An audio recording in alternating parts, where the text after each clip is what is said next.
What's up, guys? Welcome to Sterling on Cinemas, and that's Cinemas with an S. And today I'll be giving you my review on Captain America, the Winter Soldier.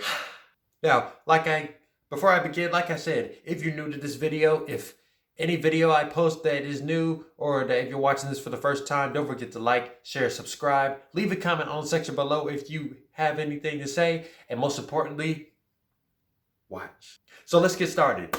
The synopsis of Captain America the Winter Soldier goes as follows. After the cataclysmic events in New York with his fellow Avengers, Steve Rogers, aka Captain America, lives in the nation's capital of Washington, D.C. as he tries to adjust to modern times, because he's an oldie, in case you forgot.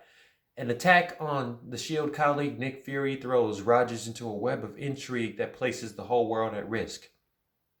Joining forces with the Black Widow and the new ally Sam Wilson, aka the Falcon, Rogers struggles to expose an ever-widening conspiracy, but he and his team soon come against the unexpected enemy, the Winter Soldier. Now, the story of Captain America the Winter Soldier is one that will be adored and appreciated and loved and remembered for so many years, because the Russo brothers' directorial debut at Marvel Studios started here. And it certainly made quite the impression. And Christopher Marcus and Stephen McFeely, who also wrote the screenplay for the other two Captain America films, First Avenger and Civil War, and who did Avengers Infinity War and Endgame, did an excellent job on crafting and placing Captain America in the modern world, one of which is full of corruption and compromise. And I love how the story of Captain America the Winter Soldier makes Rogers feel like a fish out of water. Sadly, Thor isn't the only person that doesn't feel left out sometimes, because he's a man out of his time. He's from the 40s. He slept. It's almost like this is a guy yesterday, just 2 days ago, he was living in 1941, and then he wakes up again. He's in 2012. He don't know where he's at. So he's like that 90-year-old elderly man in a group full of millennials. Just a good little analogy for y'all. But despite all of this, Steve does everything he can to comprehend the present atmosphere and how things around him are much different than they are back in 41. And I'm not just talking about popularity or the society. I'm talking about how these systems work, especially S.H.I.E.L.D.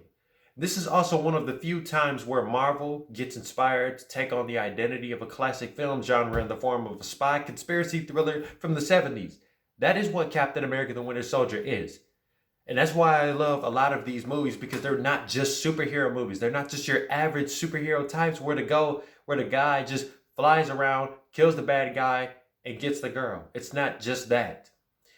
They're layered. They get their inspiration from these other film genres, and they kind of give their own spin on it. There's a lot of things in this movie that are taken straight from this genre of conspiracy thrillers from the 70s, from the classic line of don't trust anyone to the twist of S.H.I.E.L.D. being infiltrated by Hydra. And that's a lot of things. Those are a couple of things that these spy thrillers do. There's always the exposure of the dark truth later on, and then there's always that logic of you don't want to trust anyone or blow your cover or let your guard down. But aside from the direct narrative, Captain America the Winter Soldier features some of the best hand-to-hand combat. Come on, y'all. The best fighting choreography I've ever seen. Like, even to this day, even after Spider-Man Far From Home, this has some of the best fighting ever. Whether it's the opening fight on the Lumerian Star, the ship that they had to rescue Jasper Sitwell on and the other agents, or the iconic elevator ambush, which is the first scene they shot for this movie, or the highway battle between Captain America, Black Widow, the Falcon, and the Winter Soldier himself. But the thing that makes Captain America, or the Winter Soldier, that Hydra wants to take advantage of in this is this new contingency plan crafted by Nick Fury and S.H.I.E.L.D. called Project Insight. And according to Nick Fury, he says it's going to eliminate a lot of threats before they even happen. And then, of course, Captain America rebuttals saying that it's a bad idea because the punishment usually comes after the crime. And due to the power that S.H.I.E.L.D. has at their disposal, they want to use this to bring peace, or should I say, make war. Now, as far as the characters go, the second entry in the Captain America trilogy doesn't disappoint. It doesn't. Because, like, I'm speaking for Captain America right now. Captain America is that, according to the directors or Kevin Feige, his second film in his trilogy is his strongest point besides lifting Mjolnir and Endgame. Like Captain America: The Winter Soldier is where we get to see all of Steve Rogers' strength. Like we really get to see the best of the serum in this movie besides him lifting Mjolnir and Endgame. And the Russo brothers had an interesting perspective on Captain America like nobody else had before. They made him sort of like a soldier who's having a hard time adjusting to schemes of today, with corruption being at almost every corner. And this forces him to put trust in closer allies like Black Widow, who gets more of a prominent role courtesy of S.H.I.E.L.D. being involved. And you can say, if you want to count Iron Man 2 as one of her prominent roles, okay, but I'm saying like this is like she's probably the first supporting character to Cap. Like she's the first person that Cap goes to in this movie a lot. And Sam Wilson is another loyal ally who comes from a similar military background, his left-hand wingman. On your left. The Winter Soldier was one of the coolest villains in Marvel's Phase 2, and as we all saw this coming, happened to be Captain America's friend and sidekick, James Buchanan Barnes, Bucky. Bucky is considered an ally, but even though he was brainwashed by Hydra in this, I don't count him as an enemy, as an ally, because he's basically a friend corrupted by a villain organization, and he is a villain in the comics.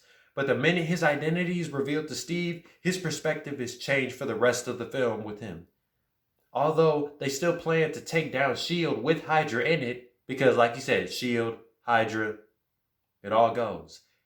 Steve wants to make sure at the end of this mission, he brings his childhood companion home and help make sure he remembers both himself and Steve.